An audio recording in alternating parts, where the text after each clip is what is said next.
இந்திய அளவில் ரேஷன் கடைகளே இல்லாத மாநிலம் புதுச்சேரி தான். ஏழை எளிய மக்களுக்கு வாழ்வாதாரமே ரேஷன் கடைகள் தான்.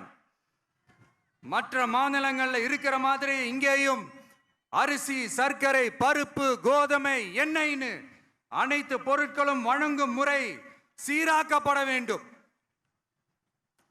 கடைசியா மீன்பிடிக்க செல்லும் காரைக்கால் மீனவர்களை அடிக்கடி கைது செய்யும் இலங்கை கடற்படை அவர்களின் படகுகளையும் பறிமுதல் செய்து விடுகிறது. அதனால் நீண்ட போராட்டங்களுக்கு பிறகு அவர்கள் விடுவிக்கப்பட்டாலும் படகுகள் கிடைக்காததால் படு மோசமான நிலைக்கு தள்ளப்படுகின்றனர். இந்த நிலை மாற வேண்டும். நான் மறுபடியும் சொல்றேன், இந்த விஜய் புதுச்சேரி மக்களுக்காகவும் எப்பவும் துணை நிற்பான்.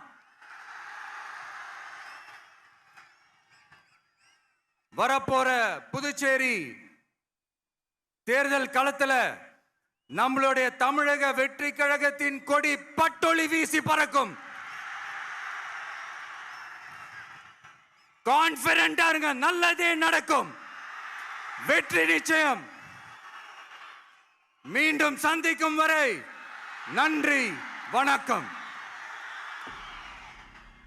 மக்கள்